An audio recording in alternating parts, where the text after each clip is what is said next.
Ini kata Rasulullah SAW, fahuwal khasir. Ini adalah orang yang rugi.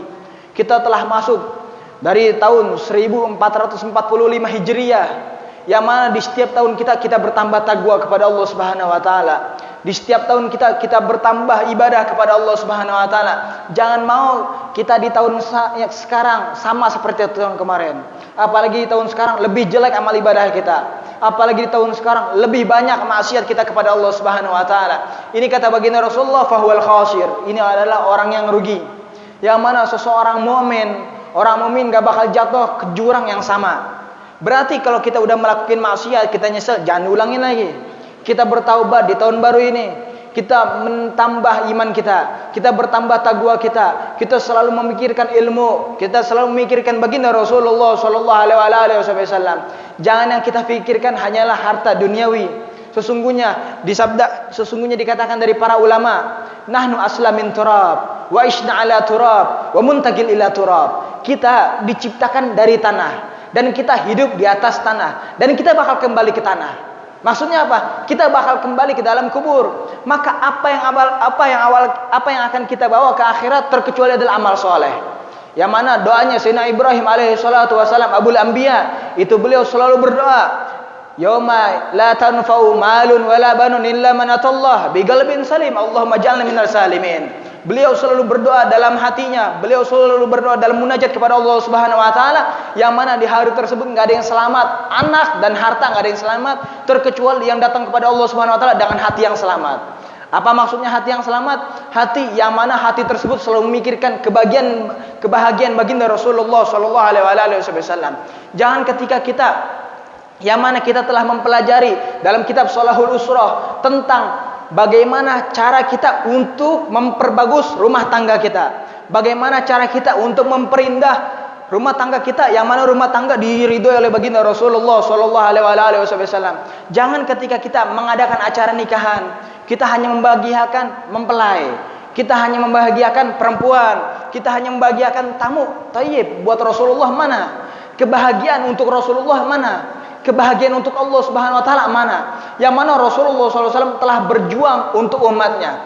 Andai saja Rasulullah tidak berjuang, andai saja Rasulullah minta kepada Allah dengan harta yang banyak, Allah bakal ngampulin. Allah Subhanahu wa taala bakal ngabulin doanya Rasulullah, tapi Rasulullah nggak mau itu. Rasulullah kaya, cuma Rasulullah SAW doanya minta miskin. Kita miskin, cuma doa kita minta kaya. Jangan takut kita miskin. Kaifa takhaf al-faqir wa anta Abdul Ghani. Dikatakan dalam pepatah, kenapa ente takut dalam keadaan miskin? Sesungguhnya engkau adalah hamba yang maha kaya. Abdul Ghani, kita adalah hambanya Allah Subhanahu wa taala yang maha kaya. Kita minta sama Allah, insyaallah Allah kabulin. Maka ketika kita minta kepada Allah, bermunajat kepada Allah Subhanahu wa taala, yang mana waktu seperti waktu tersebut, waktu ini adalah waktu yang dijabah oleh Allah Subhanahu wa taala. Seseorang hamba ketika dia telah melaksanakan sholat subuh berjamaah, kemudian setelah sholat subuh dia menuntut ilmu di sisi Allah Subhanahu wa taala, menuntut ilmu untuk mempelajari ajaran baginda Rasulullah SAW, kemudian dia sholat 2 rakaat sholat duha, itu seperti pahala haji dan umrah. Kita nggak punya duit haji dan umrah, kita lakuin habis sholat subuh, kita ta'lim, habis ta'lim kita sholat duha, itu pahalanya seperti haji dan umrah. Alhamdulillah, ketika kita menjadi umat Nabi Muhammad SAW, banyak sekali dibonuskan pahala. Yang mana Nabi Allah Musa, Nabi Allah Isa berangan-angan, Allahumma ja'alni min ummati Muhammad. Mereka berangan-angan untuk apa? Untuk menjadi umat baginda Rasulullah sallallahu alaihi wasallam. Tapi ketika kita telah dijadikan oleh Allah Subhanahu wa taala untuk menjadikan umat baginda Rasulullah, kita sombong.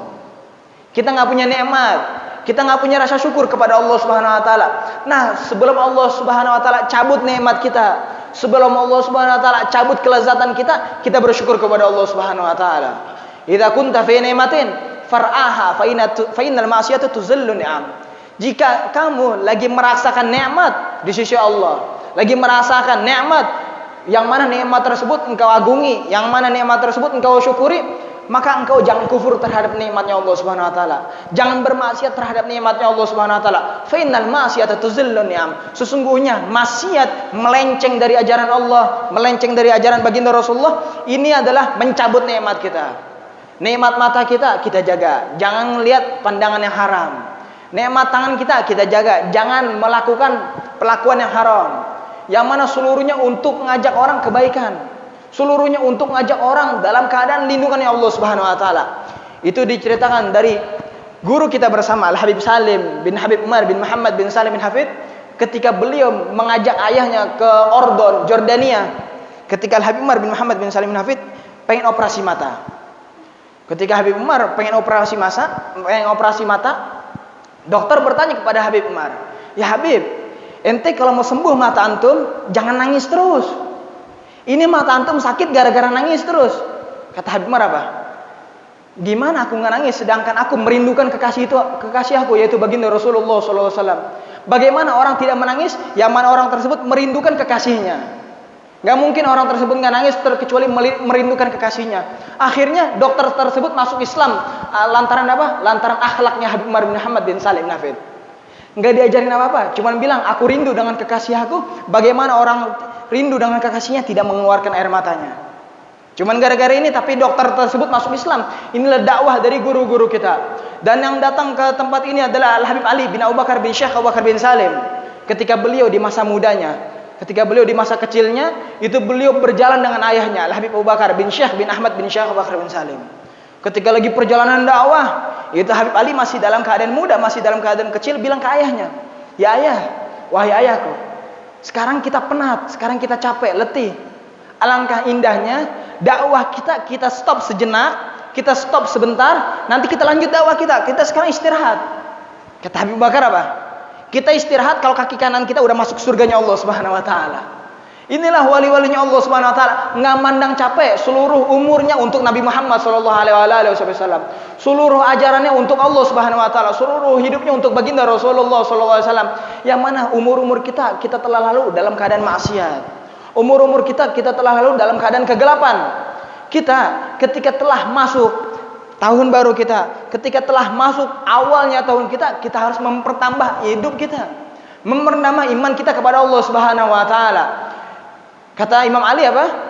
Al-idu al-yawma la na'sil fihi Allah fa huwa id. Hari idnya kita bukan dua saja, bukan Idul Fitri, bukan Idul Adha doang. Banyak hari idnya kita. Kata Imam Ali apa? Kullu yawm la na'sil fihi ila Allah fa huwa id. Di mana hari tersebut kita enggak bermaksiat kepada Allah, itu adalah hari itu umat muslim. Maka ketika kita pengen merasakan id setiap hari, kita jangan maksiat setiap hari.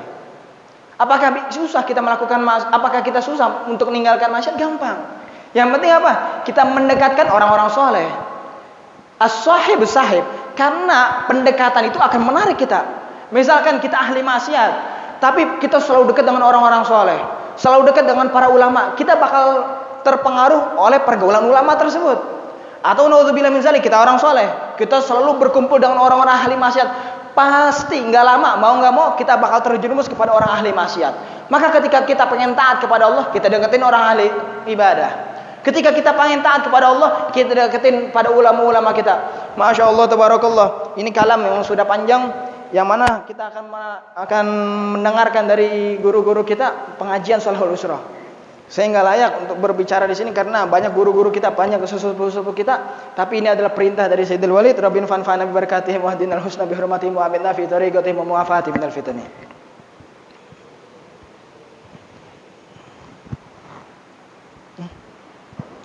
سيدنا الرسول محمد صلى الله عليه وسلم إلى حضرة جميع إخوانهم الأنبياء والمرسلين والأولياء والشهداء جميع بين وذرية أحبابنا أجمعين ثم إلى جميع الأقطاب والأوتاد جميع مشايخنا في الدين جميع بين أمهاتنا أزواجنا ذريتنا أحبابنا أجمعين إن الله يغفر لهم يرحمهم ويعلي درجاتهم في الجنة ونعيد علينا من بركاتهم وأسرارهم ونفعات في الدين والدنيا والآخرة يا الله يا رباه يا أكرم الأكرمين ويا خير الناس نعيشنا نشير ظاهر باطن يا الله يا رب وإلى حضرة النبي المصطفى محمد صلى الله عليه وسلم الفاتحة.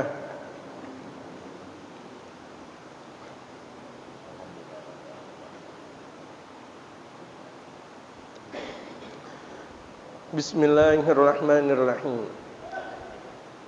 Ya. Apa? Astagfirullah. Kencang. Enggak usah.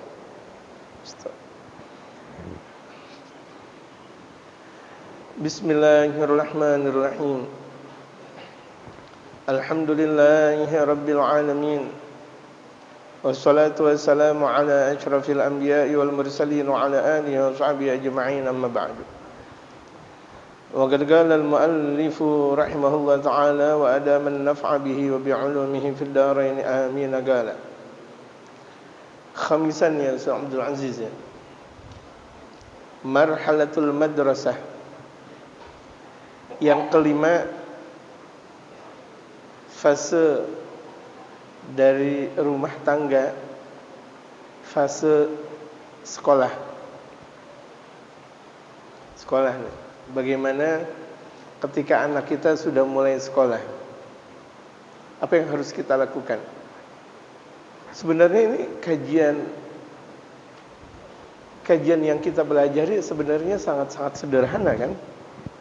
Artinya pelajaran yang memang sudah dari dahulu kala kita sudah paham. Ya, ya, oke, ya. Yang dari dahulu. Ini Habib mana, Habib? Mana Habib? Habib Hussein. Oh, kenapa enggak di depan? Ya. Jadi kajian kita ini sebenarnya jamaah sekalian kajian sederhana yang bapak-bapak pernah SMA atau pernah masuk pesantren atau mungkin perguruan tinggi, ini kita udah pelajari. Tapi mungkin dari kajian-kajian lain. Cuma memang dulu kita ngajinya nggak di masjid. Ngajinya di mana? Bukan di masjid. Ya, di madrasah. Di madrasah juga enggak. Zaman-zaman jahiliyah dulu maksudnya. Ya, ada pengajian, ada kajian-kajian di madrasah, ada di perguruan tinggi Islam, ada di pesantren, ada majlis ta'lim, ada. Cuma kita nggak paham. Nah, ini kajian ini berkala, bertartib. Jadi baru kita paham. Allahu Akbar.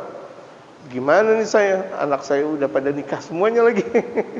Anak saya udah pada nikah. Tinggal nunggu cucu. Gimana nih? Gimana? Ya, kajian kita sangat-sangat sederhana. Marhalatul madrasah, fase sekolah. Emang fase sekolah, nih Bapak, jamaah sekalian, ibu-ibu, kalau menurut saya mungkin fase sekolah itu fase yang paling nikmat. Di sekolah yang kutunggu di mana di sekolah? Masa indah. Apalagi masa SMA. Iya kan? Saya SMA, antum nungguin dia nungguin antum. Itu dia. Sebenarnya itu kita udah laluin semuanya jamaah. Cuma, aduh, kenapa dulu kayak begini ya gitu. Tapi nggak ada masalah. Orang taubat kan bukan ibadah dulu baru maksiat. Orang taubat maksiat dulu baru taubat. Nggak ada orang taubat ibadah dulu baru maksiat. Ada nggak Ustaz Abdul Aziz? Orang datang, antum jadi RT, jadi RW, orang ibadah dulu baru maksiat. Kan orang maksiat dulu baru taubat. Gak ada masalah. Ini kita ini nggak perlu aneh dengan mendengarkan kajian-kajian seperti ini. Gak harus, ya Allah bingung amat, gak harus. Kan taubat. Namanya taubat, Allah bakal terima gak jemaah? Terima. Saya punya guru Al-Habib Umar, hatta orang dari kelompok LGBT, serem banget LGBT. Dengarnya aja kita mau muntah. Disuruh ngaji sama Habib Umar, ngaji nggak ada masalah, nggak disinggung-singgung, nggak diomel-omelin. Ente LGBT, enggak. Jawabannya dengan indah. Akhirnya banyak yang taubat. Kenapa? Karena memang kajian-kajian akhlaki, kajian akhlak. Ini nih kajian yang kita bahas dari bulan suci Ramadan. Kenapa Ustaz Abdul Aziz gebes banget? Pokoknya habis Ramadan yang ini lagi, ya gemes banget ini, Masya Allah. Ya dah, bismillah, saya ngikutin pengurus gitu. Ini pengajian yang gemesin. Iya, gemesin kenapa? Banyak banget salahnya kita. Salahnya banyak banget. Allahu Akbar gitu. Dari mulai ngelamar salah, dari mulai ini salah, sampai nikahan salah, sampai punya anak salah. Oh no, ya taubat gitu. Fa idza tahayya al ibnu awil bintu, ketika putra atau putri sudah mulai siap lidhahabi lil madrasati, ketika mulai siap berangkat ke sekolah. Sekolah ini umum kan, apalagi kita di Jakarta kita sebelum adanya SD udah ada TK, sebelum TK bahkan apa PAUD, pendidikan anak usia dini. Jadi itu anak-anak kita sekolahnya lebih banyak daripada kita kah? Bahkan betul gak? Dari PAUD, terkadang PAUD itu 2 tahun. Haula wala quwata illa billah, dari kelas 3, dari umur 3 tahun, 4 tahun. Kemudian kelas umur 5 tahun TK, itu ada 0 kecil, 0 besar. Kemudian SD ketahuan 6 tahun, SMP 3 tahun, SMA 3 tahun, S1 5 tahun misalnya, ketelatan dikit. S2 2 tahun, S3 3 tahun. Berapa tahun udah dilalui. Tapi enggak ada akhlak-akhlaknya juga. Padahal tuh sekolahnya banyak banget, sampai S3, sampai doktor. Bahkan terkadang orang sampai guru besar. Sampai pada akhirnya dia adalah seorang profesor dalam bidangnya. Berakhlak gak? Intinya di situ, dia berakhlak gak? Bukan karena dia melalui jenjang akademisi. Bukan. Orang berakhlak bukan dia melalui jenjang akademisi, dia sekolah ini dan itu. Dia sekolah di luar negeri, dia sekolah di Timur Tengah, dia sekolah di... Kemudian berakhlak, belum tentu jemaah sekalian. Belum tentu. Bisa jadi memang sekolah SD Inpres melahirkan akhlak-akhlak yang tinggi, bisa jadi. Atau orang-orang yang pada sekolah di Kebon tempo dulu jadi akhlak alim besar, bisa jadi. Ini semuanya akhlak, kajian akhlak, gitu. Jadi ketika seorang putra putri hendak bergegas ke sekolah, ketika mulai masuk sekolah, maksudnya bukan bergegas berangkat sekolah, ketika mau sekolah, ikhtarna lahumul madrasata, kita pilih buat mereka sekolah. Ini kita mau sekolah yang negeri. Biar apa? Biar gratis. La haula, mau minum ini. Astagfirullah.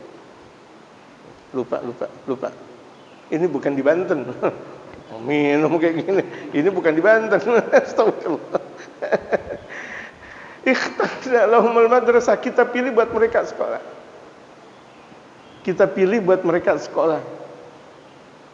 Ini banyak kesalahan dari kita. Pokoknya paling istimewa sekolah negeri gratis, biar kita enggak bayaran. Anak mau berkah tapi enggak mau bayaran, gimana ya? Anak mau jadi orang soleh tapi ngaji TPA, PAUD, ngaji enggak pernah ngasih duit sama guru, gimana ya? Bapak ngaji bareng, ayo sama saya, kita ngaji bareng. Kira-kira dapat berkah gak? Karena hukum kita mendapatkan ilmu ada sebab akibat. Kita mendapatkan ilmu, kemudian kita beri sesuatu, kita beri. Itu namanya sebab akibat. Hukum kausalita namanya. Kita dikasih ilmu sama guru, kemudian kita beri ke guru gak?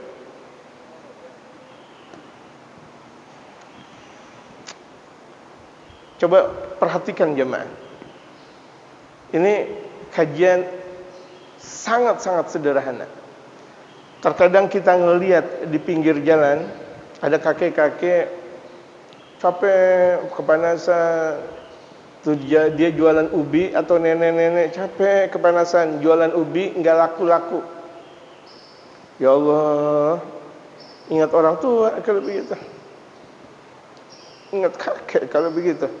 Betul gak? Sampai begitu amat jualan. Emang dia gak punya anak? Emang dia gak punya keturunan? Sampai udah setua kayak begitu. Sampai kayak begitu, ya Allah, panas, kepanasan, hujan, kehujanan. Dia dorong pikulan, dia jatuh. Dia dorong pikulan, jatuh. Kita merasa iba seiba-ibanya. Cuma kita gak pernah merasa iba dengan orang tua kita. Orang tua kita nunggu-nunggu datangnya kita. Ya Allah, fulan belum datang juga. Emang dia ngelupain ibu apa? Emang dia ngelupain bapak aja? Bapak dan ibu kan nggak ngarepin duit. Bapak dan ibu didatengin nama anak udah pada girang banget. Betul gak jemaah? Kita semuanya udah jadi bapak kebanyakan. Kalau anak kita datang, girangnya luar biasa. Lebih daripada kita dapetin ini dan itu. Nggak usah ngasih duit, nggak usah pakai ngasih singkong segala, singkong rebus, singkong goreng atau apa namanya. Datangnya tuh anak kita dalam keadaan manja misalnya. Bapak, abi, ayah. Waduh, girangnya luar biasa. Betul gak jemaah? Kita nggak ingat. Yang kita ingat kakek-kakek doang, capek, kesian. Bapak kita nunggu kita. Ibu kita juga nunggu kita. Kita nggak datang-datang. Bapak kita yang udah meninggal dunia, ibu kita yang udah meninggal dunia, nunggu di kuburannya. Kita nggak datang-datang ziarah. Kita juga nggak pernah ingat guru-guru kita. Sering kita datang telat atau bahkan sering kita nggak hadir di majelis ta'lim. Ya Rabbi bil Mustafa balli maqasidana waghfir lana ma madha ya wasi'al karam. Murid belum datang. Kesian tuh guru celangak-celinguk. Ya Rabbi bil Mustafa balli maqasidana, sampai tuh guru beruban. Sampai guru meninggal dunia, nunggu kita absen.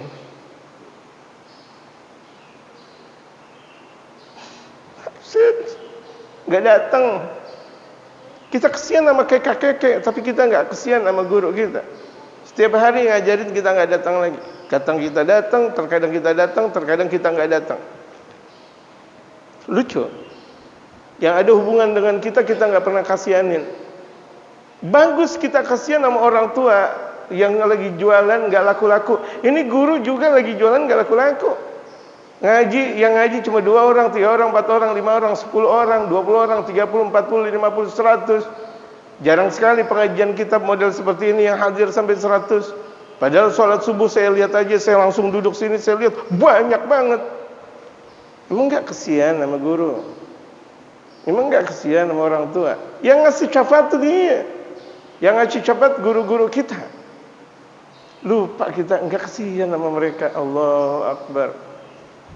Datang lagi, kita nggak datang lagi. Guru datang, udah gitu terkadang guru nggak datang, kita giliran datang. Guru kemarin kemana? Saya datang, astagfirullahaladzim. Yang kayak gini apakah mendapatkan ilmu?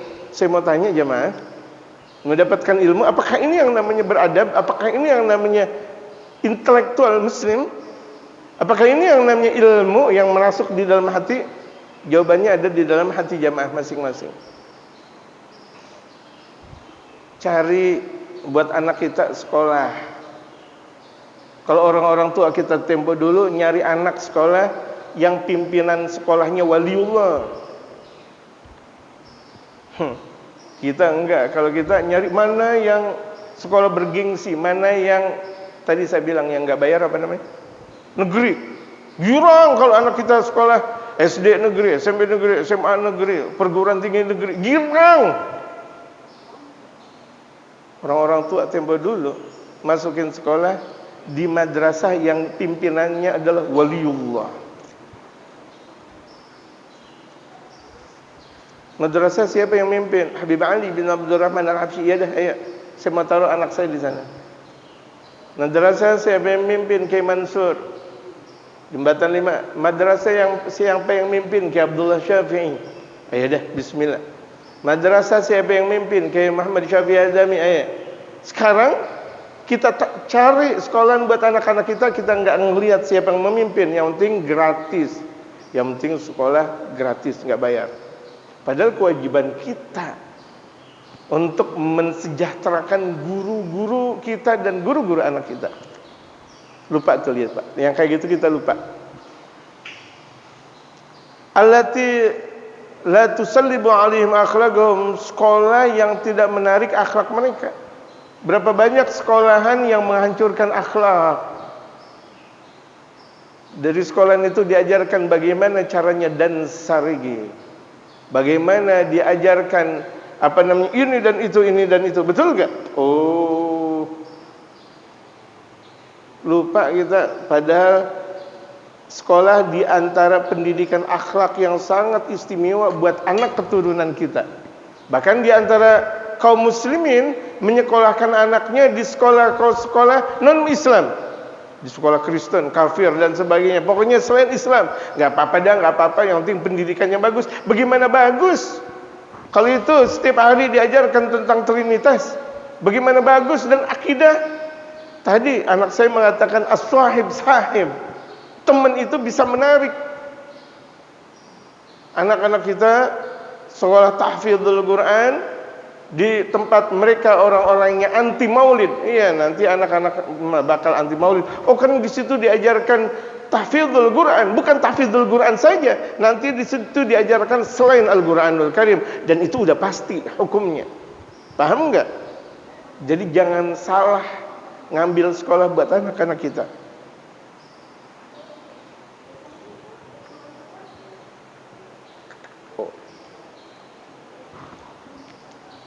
Walati tazidum nura, cari sekolah yang menambahkan cahaya. Sekolah di situ pimpinannya wali, kepala sekolahnya waliullah. Orang-orang dulu kayak gitu, dan saya masih diarahkan oleh orang-orang tua saya seperti itu. Madrasah mana nih? Madrasah yang waliullah dulu di daerah Kebayoran Lama. Ada seorang waliullah namanya Kong Haji Kaimin. Udah di sekolah madrasah Kong Haji Kaimin. Oh, terus ibtidaiyah, sanawiyah. Aliyahnya di mana? Tempat Kiai Muhammad Syafi'i Azami. Gitu. Karena di tempat-tempat mereka para aulia dan ulama terbentuknya akhlak. Atau kalau misalnya sering kita berbicara, terbentuknya sebuah karakter. Tapi kalau anak mulai madrasahnya sudah hancur-hancuran, sekolah, guru lagi ngajar ngerokok. Udah gitu terkadang ngerokok pakai love. Oh, astagfirullahaladzim. Guru yang nggak mau tahu, mau kaya, mau miskin, mau gimana, semuanya harus bayar, harus ini dan sebagainya. Sebagian mereka terkadang nggak ada punya duit. Allahu Akbar. Kita nggak ngelihat kayak begini. Akhirnya kasihan, korbannya adalah sang anak. Kita cari sekolah yang beken, nggak tahu akhlaknya di situ.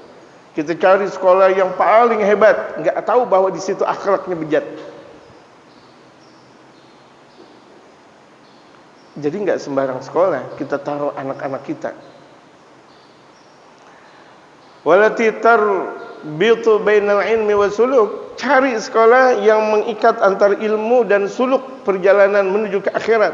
Bukan cuma sekedar ilmu iptek gampang. Enggak usah sekolah juga kita dapat ilmu dan iptek, ilmu pengetahuan dan teknologi.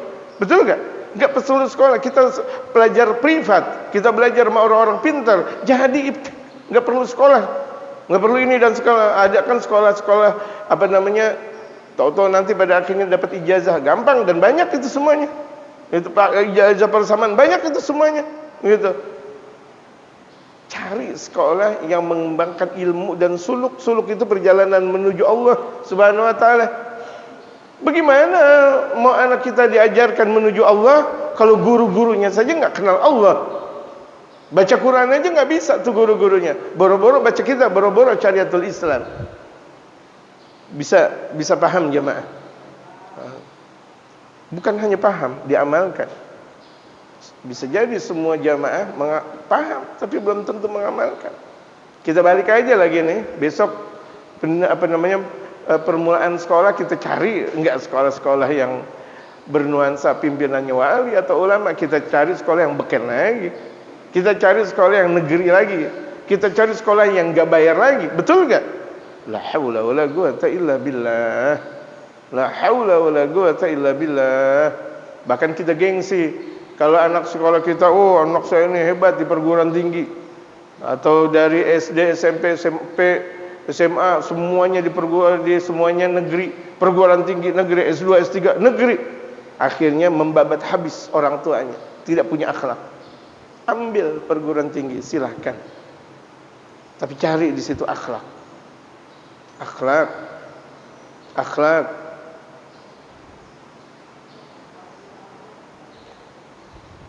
Waqtarna lahumul muallimina, dan kita pilih buat mereka guru. Bagaimana mungkin kita mau pilih guru? Kalau misalnya di sekolah-sekolah yang ini dan itu, nggak tahu kita gurunya itu siapa. Gurunya muslim, bahkan terkadang di sekolah-sekolah umum gurunya adalah orang-orang kafir. Guru IPA orang kafir, guru biologi orang kafir, guru matematik orang kafir, guru bahasa Inggris orang kafir, dan sebagainya. Udah gitu terkadang perempuan pakai pakaiannya ya naudzubillah, itu mana naudzubillah. Salah kita sebagai orang tua, jangan salahkan anak. Kalau nanti pada akhirnya akhlaknya itu berubah. Seperti kan anak bakal ngikutin guru, jamaah.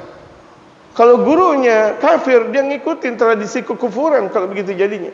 Kalau gurunya fasik, murid bakal ngikutin guru yang fasik.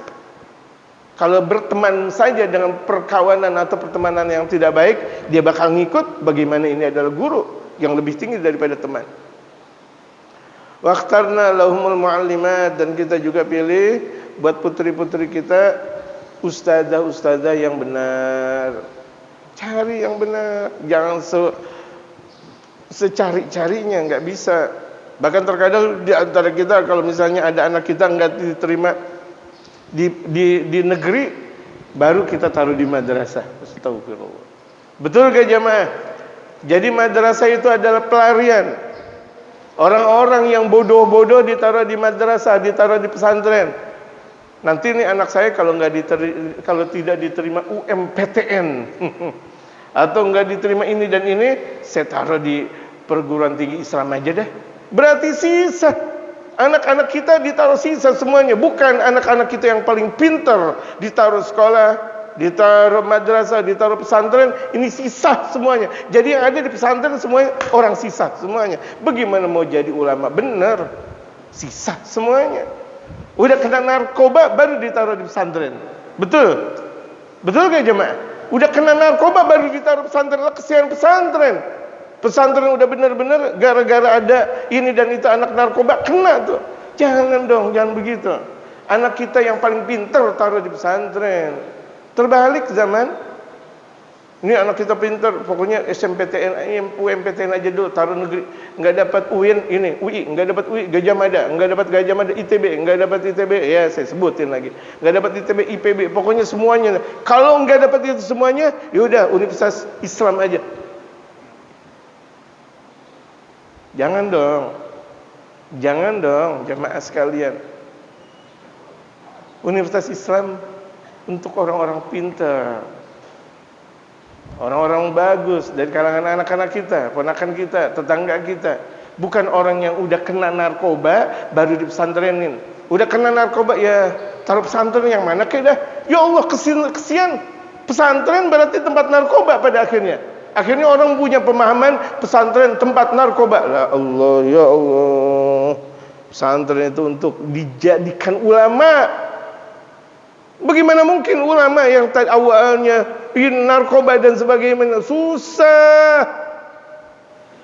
Enggak kesian sama Rasulullah jemaah. Kita enggak kesian kalau begitu sama Rasulullah Muhammad. Anak-anak yang udah selengean baru ditaruh di madrasah. Taruh kiai itu.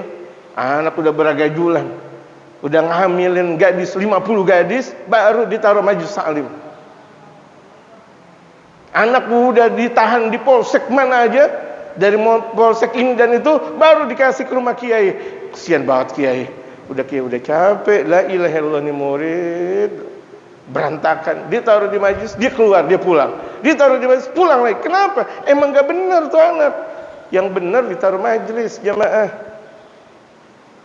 Jadi itu majlis salim, madrasah, perguruan tinggi Islam adalah ampas. Ampas makanan masih enak, namanya tahu. Ampas makanan masih enak, namanya tempe. Tapi kalau ampas akhlak, ya susah jemaah. Yang kayak gini mau jadi ulama, nunggu berapa puluh generasi juga susah jadi ulama. Betul gak jemaah? Jemaah, betul gak? Ini menyakitkan hati Nabi Muhammad jemaah yang kayak begini. Menyakitkan hati Nabi besar Muhammad sallallahu alaihi wasallam. Tapi itu kita lakukan berturut-turut, berkali-kali. Kita punya anak 20, pokoknya anak saya kalau nggak dapat perguruan tinggi negeri, habis itu kalau nggak dapat baru di sekolah, di madrasah, di apa semuanya. Anak nggak menjadi ini, nggak dapat ini dan kemudian juga nggak berkampus, taruh di majlis salim. La haula wala quwata illa billah. Jadi seakan majelis taklim pesantren itu adalah buangan, dan memang kenyataannya seperti itu. Betul? Taubat jemaah, itu kesalahan. Bukan artinya kita enggak sholat adalah salah, itu kesalahan besar dalam mendidik anak. Jadi akhirnya tuh terbentuk dalam polarisasi anak terbentuk, nanti akhirnya mendidik anak kayak begitu lagi. Nah udahlah, nah sekolah ini beken. Nah ini akhirnya yang ada adalah komplikasi antara dunia yang pada akhirnya ketika anak dalam keadaan dewasa bakal menjadi musuh besar orang tuanya. Terjadi, dan sangat banyak terjadi yang seperti itu karena salah. Kalau dalam istilah dulu dalam bahasa Indonesia kita ada satu cerita novel indah, salah asuhan. Ah ini dia, salah asuhan, salah didikan. Gitu. Kalau anak kita hebat, taruh di akabri, dia STPDN, nggak bisa, udah dah taruh kampus muslim, astagfirullah. Pokoknya yang paling hebat taruh di akabri, akpol dan sebagainya. Kalau yang nggak masuk, semua udah dah, daripada nggak kuliah, mendingan di perguruan tinggi Islam. Daripada nggak ngaji, udah dah di rumah guru, udah astagfirullah. Astaghfirullah rabbal baraya, astaghfirullah minal khataya, astaghfirullah rabbal baraya, astaghfirullah minal khataya. La ilaha illallah, la ilaha illallah. Itu dosa, dan dosa besar sering kita lakukan zaman dulu. Na'udzubillah. Gak nangis lagi kita, enak banget. Padahal sebentar lagi tuh anak bakal menjadi musuh. Sebentar aja lagi dia bakal jadi musuh, gitu. Enggak di dunia, pastinya di akhirat bakal menjadi musuh. Gitu. Fa idza ikhtarna lahumul madrasata,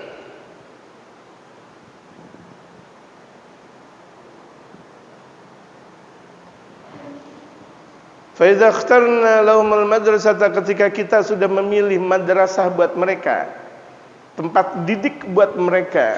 Ingat, madrasah tempat didik yang paling aman adalah madrasah yang di situ ada waliullahnya. Kalau nggak ada wali, ulamanya. Madrasah yang ada di sini Kemayoran, ada gak yang megang waliullah? Ada. Taruh segitu anak kita. Enggak bangga kita ditaruh di sekolah-sekolah Kaferius, Kanisius dan sebagainya. Astagfirullah, muslim bangga di sekolah kafir. Mana akhlak? Yang setiap waktu Islam disidang-sidangkan oleh mereka, dicibirkan Islam oleh mereka. Anak kita taruh di situ. Akidah anak kita dalam keadaan ombang-ambing dengan mereka. Ketika kita sudah memilih madrasah buat mereka, allati ra'ayna fiha al-khaira lahum, yang kita sudah melihat bahwa madrasah tersebut, yang disebut dengan madrasah berarti TPA, TKA, SD, SMP, SMA sampai perguruan tinggi, itu yang namanya madrasah. Bukan yang disebut madrasah menurut kita yang cuma sekedar 2 gedung yang udah cemen di situ. Paling ada S-nya juga S gulali, udah gitu udah. Tapi kalau yang sekolah keren, nah itu bukan madrasah, tidak. Yang disebut madrasah saya bilang dari mulai TPA-nya, dari mulai TK-nya sampai SD, SMP, SMA, perguruan tinggi 1, 2, 3. Itu yang dimaksud madrasah di sini. Pemahaman kita kalau udah disebut madrasah yang cemen-cemen, yang ada di pinggir kali itu madrasah. Yang gurunya ya dikasih sebulan cuma dikasih 400.000, wallahu akbar. Kepala sekolahnya 800.000, karena anak-anaknya sekolah yang ada di madrasah bayarannya cuma 50.000, udah gitu banyak ngutang lagi.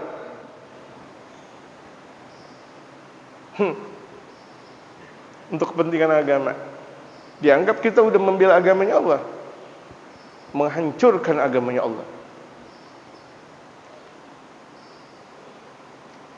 Nah, kalau kita udah taros dan kita udah pandang nih madrasah terbaik buat anak kita, Wasalna adwarana, mulai masuk adwarana, kepentingan kita, peranan kita, fi musa'alatihim amma yadrusuna, mulai kalau misalnya mereka sudah mulai sekolah semester 1, semester 2 atau tingkat 1 atau tingkat 2, kita tanya, nah bagaimana ketika di sekolah, ngobrol. Jadilah kita sebagai bapak dan teman juga buat sang anak. Jangan mentang-mentang bapak otoriter. Belajar, sekolah, waktu jam 9 tidur, ngaji, semuanya serba perintah. Jangan. Kita orang tua, 1 kali merintah, 3 kali ngobrol. Jangan setiap waktu merintah. Kita bukan Tuhan yang nyuruh hambanya untuk sholat setiap waktu. Kita manusia, anak kita juga manusia. Ingat, kita bukan Tuhan. Yang Tuhan yaitu Allah memerintahkan kepada hambanya. Kita boleh perintah anak sewaktu, nak sholat. Ayo nak, udah jangan main HP mulu nak, ayo. Berikutnya kita ngobrol dengan anak. Gimana tadi di sekolah nak? Gak apa-apa keluar sambil makan sate kambing kek, atau makan es krim kek, atau jalan-jalan tuh di sekitar sini. Taman apa namanya situ? Taman itu sebelah situ ya? Bingung ya. Penyamin es. Penyamin Syuaib, taman apa? PRJ, jalan. Tapi hati-hati kalau minggu, banyak banget. Itu dia. Banyak apa? Stop. Ntar siangan dikit. Atau nggak apa-apa ke PRJ, tapi jaga HP. Banyak copet.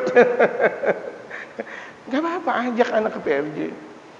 Ngopi sono bareng, nyantai. Gimana nak? Kos-kosan gimana? Ngekosnya gimana? Udah punya pacar belum? Bercandain. Anak udah dewasa, nggak ada masalah. Problem nggak? Nggak ada masalah. Kita sebagai bapak juga, kita sebagai teman juga, itu ada kekuatan besar dari anak ke kita. Ini kita nggak pernah lakuin. Mentang-mentang kita sebagai orang tua, kita otoriter, selalu nyuruh, nak sekolah, nak ngaji, nak apa semuanya. Bapaknya lagi tidur, nah ngaji, bapaknya lagi tidur. Nah ngaji, nah sekolah, nah sholat berjamaah. Lah bapaknya lagi nyantai main catur. Pantaskah mengajarkan anak yang model seperti itu? Saya mau tanya kepada bapak-bapak, pantaskah? Tidak. Jadilah kita kepada anak kita, terkadang posisi kita sebagai orang tua, teman. Kalau bisa teman curhat anak kita, Pak, masa saya diputusin Pak? Misal, gak ada masalah. Masalah gak? Enggak. Khawatir malah kalau anak kita curhat kepada orang lain, khawatir adakah jalan keluar. Tapi kalau tuh anak kita curhat kepada kita, jangan marahin. Kamu kuliah berarti pacaran mulu dong. Oh jangan ya. Sentuh hatinya. Jangan omelin orangnya. Seringnya kita selalu nyuruh anak, betul gak jamaah? Jamaah, pernah gak kita ngobrol bareng sama anak kita tanpa ada HP di antara kita? Tanpa ada HP di antara kita. Kita nih, anak kita gitu, ngobrol nanti tanpa ada HP. HP buang dulu ibaratnya. Bisa gak? Bisa gak? Ini HP kita, ini anak kita di sini, kita di sini, kita asik dengan dunia kita, anak asik dengan dunianya. Mau jadi anak soleh, gak bisa. Mau kita mempunyai anak keturunan soleh, dekatnya adalah jauh. Bagaimana jauhnya? Pahamkah jamaah? Dekatnya adalah jauh. Bagaimana jauh? Kan kita dekat banget di sini sama anak kita. Jauh kita berada dalam dunia maya kita, anak kita berada dalam dunia mayanya. Jauh gak? Jauh. Bagaimana ketika jauh? Ini kita harus sadari jamaah sekalian. Makanya terkadang anak-anak kita bondelnya luar biasa, kita nggak sentuh hatinya. Kalau kita sentuh hatinya, nak ngaji yuk. Kalau dia sudah tersentuh, gampang. Sangat gampang. Bahkan terkadang anak kita nggak perlu perintah. Salat, enggak perlu perintah ngaji, enggak perlu perintah ini dan sebagainya. Anak kita kalau sudah tersentuh pasti ngikut, dan itu hukum wajib. Hukum wajib. Tidak bisa tidak, gitu.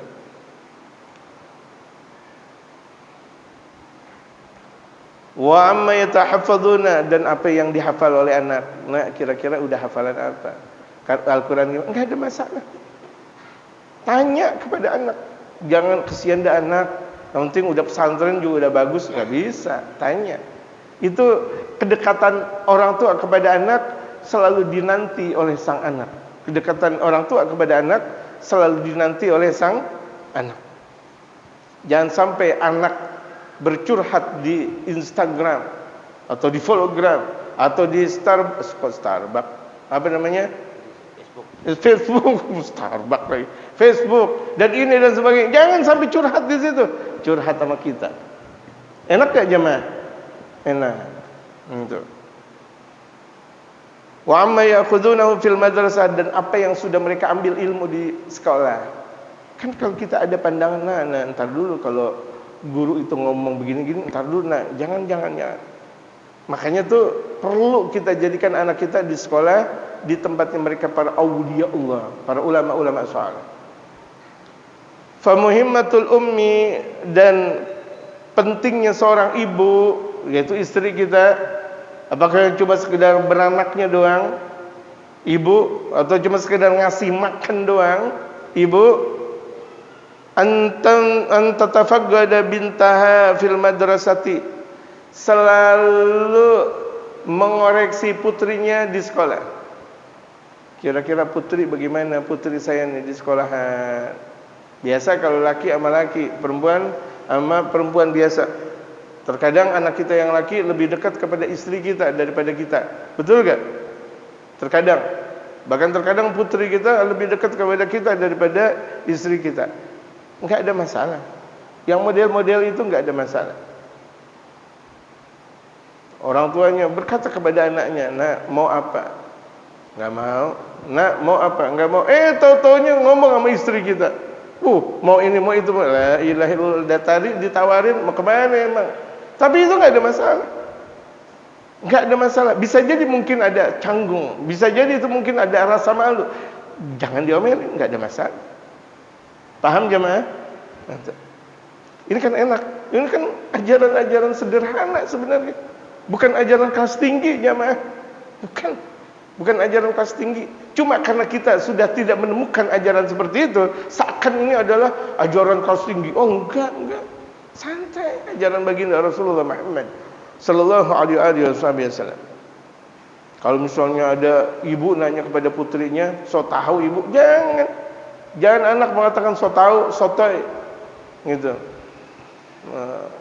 Apa namanya kalau anak-anak sekarang kalau ditanya, "Kamu nanya?" Gitu, astagfirullah. Ibu nanya sama putrinya, putrinya jawab, "Emang kamu nanya?" Astagfirullah, enggak enak banget. Kamu nanya. Gitu. Deketin. Mau nanya beneran atau nanya biasa? Jangan. Enggak boleh anak ngomong kayak gitu kepada orang tua. "Bapak mau nanya beneran atau biasa nih, Pak?" Astagfirullah.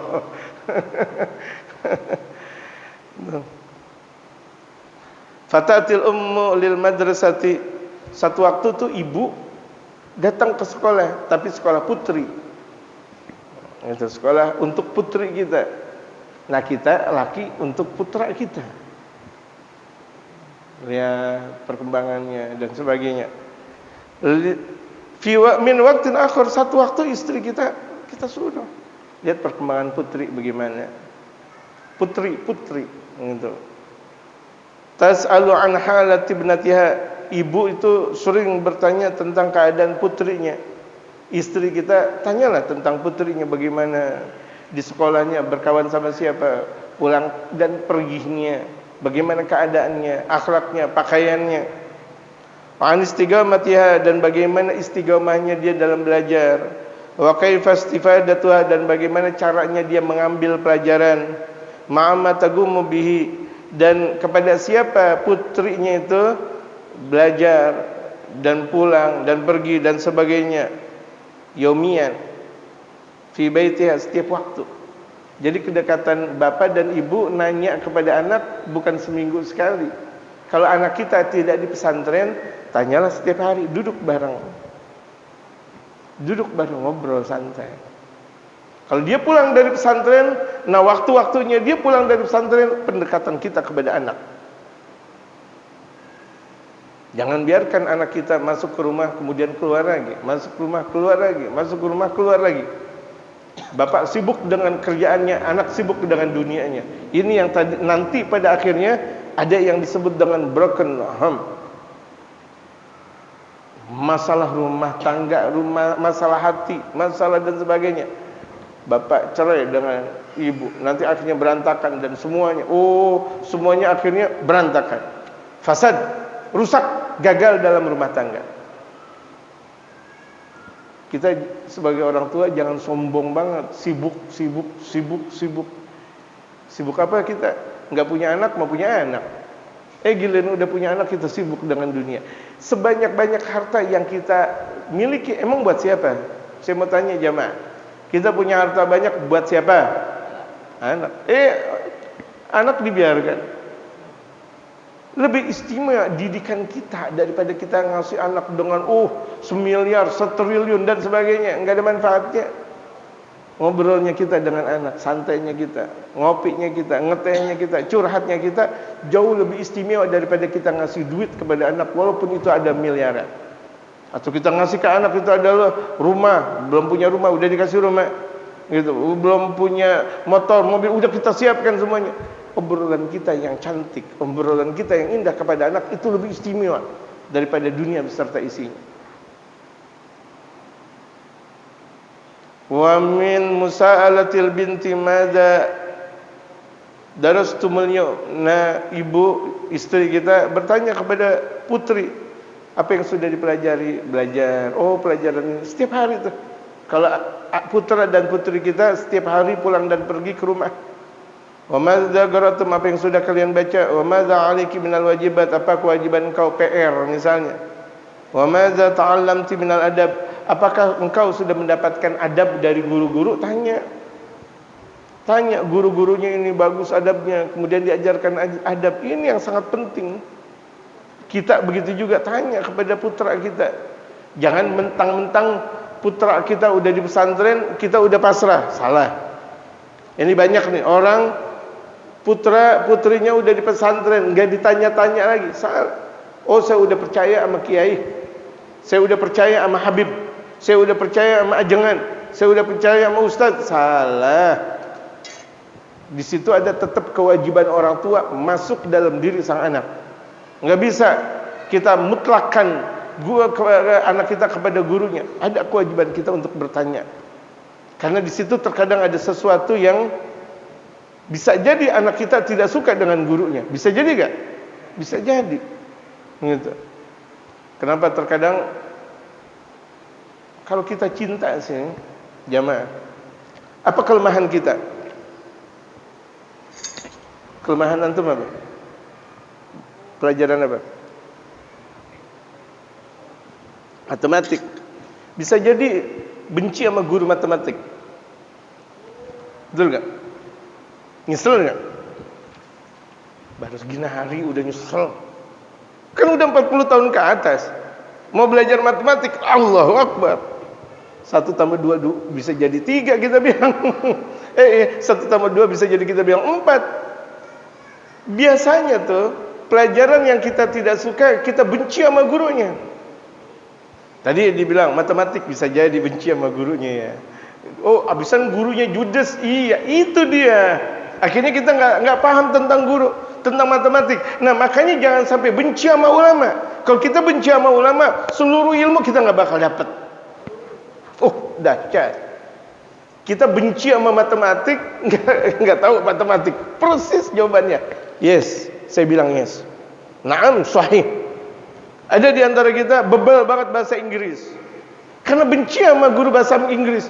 Biasanya guru bahasa Inggris tuh kalau perempuan lenje, ganjen, kalau laki kayak bencong. Astagfirullah. Udah mau bencong enggak, itu kan guru kita. Betul enggak? What's your name? What's wrong? Benci dah sama guru. Benar. Enggak paham bahasa Inggris. Ini satu materi kita enggak bisa, enggak paham. Ini kalau kita benci sama ulama, Dahsyat. Benci banget tuh sama ulama. Semua ilmu enggak bakal dapat. Paham jemaah? Oh iya, pantesan saya matematika saya. Oh, ente benci sama guru matematika kan? Baru sadar, iya benar, ya Allah. Tapi kan udah terjadi. Waktunya belajar udah habis. Benar gak jemaah? Jujur. Ya, alhamdulillah, kalau jujur enak. Jadi udah banyak keluar dari penjara, ayo, udah benar, alhamdulillah, jujur, gitu, ayo. Ya Allah.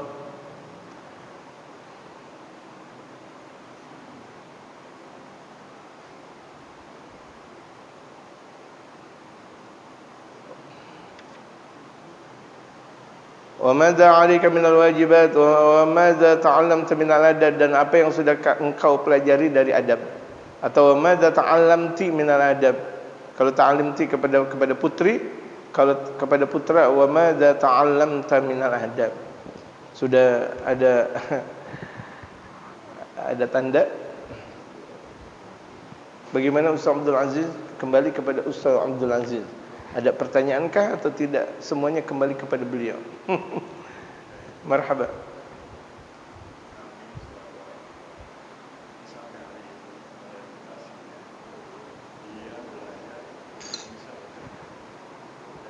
Agak kerasan Bapak.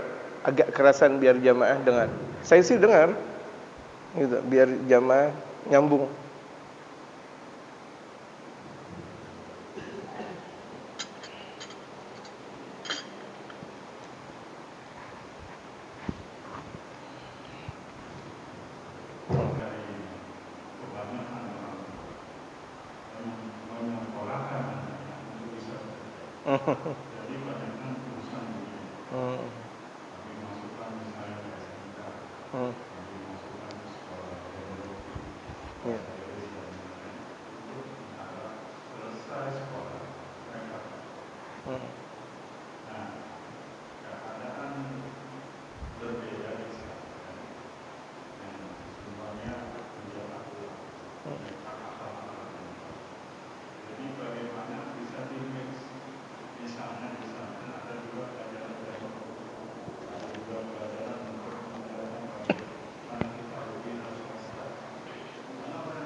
Iya.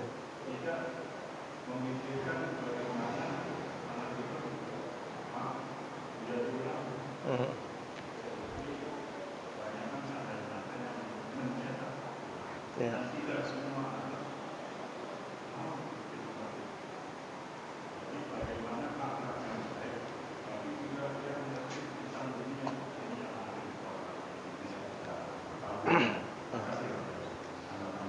Dan ini pertanyaan yang sangat logis dan memang mengena dalam kehidupan masyarakat kita. Kebanyakan kaum muslimin atau mungkin bahkan kita menyekolahkan anak kita, nah nanti kerja ini, nah gajiannya itu.